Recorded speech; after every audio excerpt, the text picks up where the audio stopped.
15 जून 2023 को अचानक से 112 पर सूचना मिलती है कि थाना कर्नलगंज क्षेत्र के बिसाती कब्रिस्तान में एक अज्ञात लाश पड़ी हुई है, उसका सिर कुचला हुआ है। जैसे ही कर्नलगंज पुलिस को सूचना मिलती है, कर्नलगंज पुलिस मौके पर पहुंचती है और उसके साथ साथ फॉरेंसिक टीम भी पहुंचती है और जांच में लग जाती है।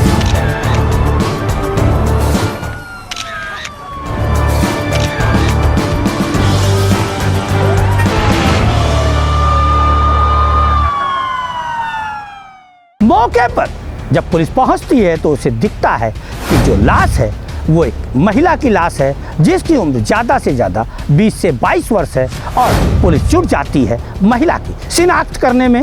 पुलिस भी ये मानती है कि जिस अज्ञात महिला की लाश मिली है उसकी साधारण मौत नहीं है, उसकी हत्या हुई है। कर्नलगंज इंस्पेक्टर संतोष कुमार सिंह पर और उनकी पुलिस टीम के साथ साथ एसीपी कर्नलगंज अकमल खान पर बड़ी जिम्मेदारी थी इस हत्याकांड का खुलासा करने की और शिनाख्त करने की, और यह भी जिम्मेदारी थी कि असली हत्यारा सामने लाया जाए। और उसके बाद जो कुछ निकल करके सामने आया वो चौंकाने वाला था।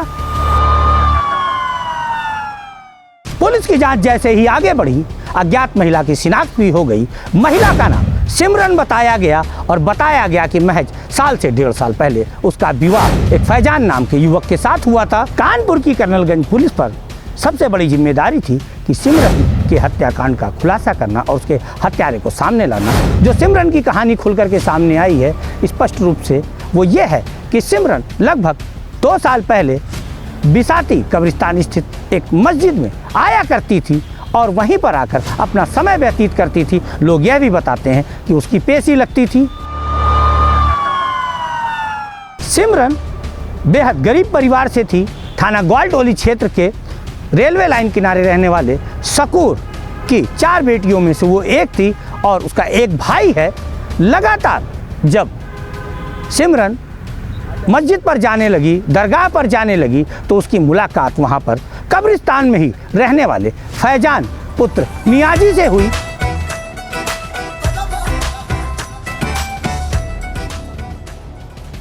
मस्जिद और दरगाह पर होने वाली मुलाकातों का दौर बढ़ा, जिसके बाद सिमरन और फैजान एक हो गए। लेकिन सिमरन और फैजान के प्रेम विवाह से सिमरन का परिवार कतई खुश नहीं था और हालांकि जब बेटी ने प्रेम विवाह कर लिया तो वो इनकार भी न कर पाए और फैजान सिमरन साथ रहने लगे।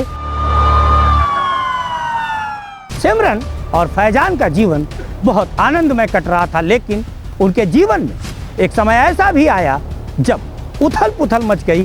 कारण ये था कि इस घटना ने सिमरन और फैजान के जीवन को बर्बाद करके रख दिया। जहान को अपने हाथों की जो बहुत बढ़िया बिरयानी बनाती हो वो खिलाओगी। छोटा भाई है। देखो रेहान कौन है? बनाना, चपाती भी बना लेना। फैजान किधर है?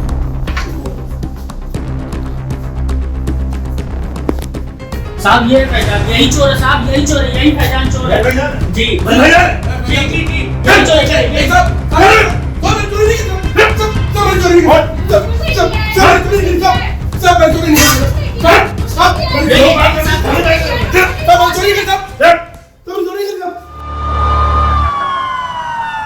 सिमरन के विवाह के महज कुछ ही दिनों बाद उसके पति फैजान को पुलिस ने एक चोरी के मामले में जेल भेज दिया और उसके बाद सिमरन कचहरी, थाने और वकीलों के चक्कर काटती रही। कारण ये था कि उसे उसके परिवार ने भी अपने से अलग कर दिया था और उसके बाद जब उसका पति जेल चला गया तो ससुराली जनों ने भी उसे अपने से अलग कर दिया था। वो दर दर की ठोकरें खा रही थी और वकीलों के पास चक्कर लगा करके अपने पति को बचाने की याचना कर रही थी।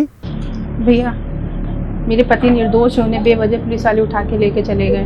मैं आपके पास मदद के लिए आई हूँ, कृपया करके मेरी मदद करिए। मेरे सास ससुर ने भी मुझे घर से निकाल दिया है क्योंकि हम लोग ने लव मैरिज शादी करी थी। देखिए, आरोप तो काफी गंभीर है, इसमें थोड़ा समय लगेगा, लेकिन कोशिश पूरी करी जाएगी कि आपके पति छूट जाए। ठीक है, आप निश्चिंत रहें, परेशान न हों। और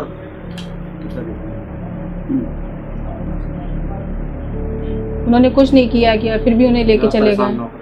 मायके पक्ष ने भी सिमरन को ठुकरा दिया था, ससुराली जनों ने भी सिमरन को ठुकरा दिया था। सिमरन का बस अब एक ठिकाना था, बिसाती कब्रिस्तान की दरगाह, जहां पर वो हमेशा ऊपर वाले से यही मांगा करती थी कि उसका पति जल्द से जल्द जेल से छूट करके आ जाए, और हमेशा उदास और निराश रहती थी।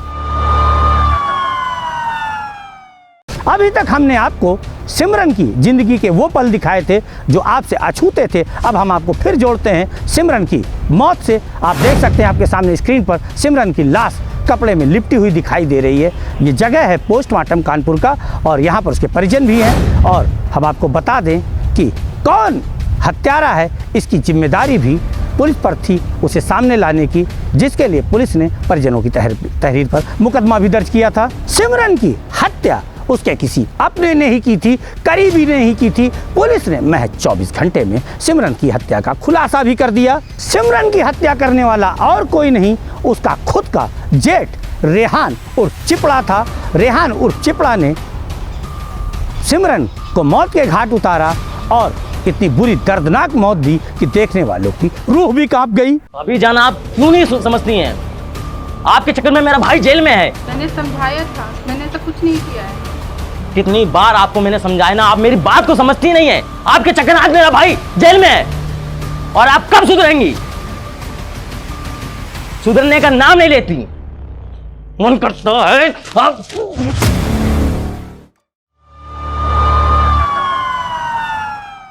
अब हम आपको जोड़ते हैं कानपुर पुलिस से, जिसने खुलासा किया है और वहां पर जो सिमरन का जेठ है उसे लाई थी, उसको सामने लाई थी। आपके सामने स्क्रीन पर है, आप देख सकते हैं।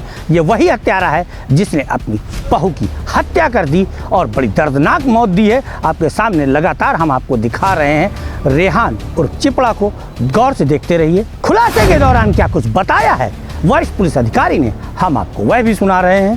कल दिनांक 15/6/2023 को थाना क्षेत्र कर्नलगंज में एक सूचना पुलिस को मिली कि बिसाती कब्रिस्तान के पास एक युवती का शव मिला है। युवती का नाम सिमरन था, जिसकी पत्थर से सिर फोड़ के उसकी हत्या कर दी गई थी। इस संबंध में उसके परिजनों से तहरीर ली गई और रेहान नाम के युवक को नामजद करते हुए मुकदमा पंजीकृत किया गया। पुलिस ने मात्र 24 घंटे के भीतर इस रेहान की गिरफ्तारी कर ली है। रेहान बेसिकली रिश्ते में उसका देवर ही है, और वो इसके जो एक्स्ट्रा मैरिटल अफेयर्स थे इसकी भाभी का, उससे तंग होकर उसने ये सारी घटना को अंजाम दिया, ये उसका कहना था। रेहान की गिरफ्तारी कर ली गई है और अग्रिम विधिक कार्रवाई के लिए उसे माननीय न्यायालय के समक्ष पेश किया जा रहा है। महज 24 घंटे में हत्यारे जेठ को गिरफ्तार करने वालों में प्रमुख रूप से कर्नलगंज कोतवाल संतोष कुमार सिंह के साथ साथ अतिरिक्त प्रभारी निरीक्षक पंकज सिंह के साथ साथ सब इंस्पेक्टर भरत सिंह, रघुवर दयाल और अर्जुन प्रसाद द्विवेदी के साथ साथ कांस्टेबल राहुल वर्मा के नाम शामिल रहे हैं। फिलहाल इस सच्ची कहानी का यहीं पर अंत होता है। मिलेंगे फिर किसी खबर पर, तब तक के लिए नमस्कार।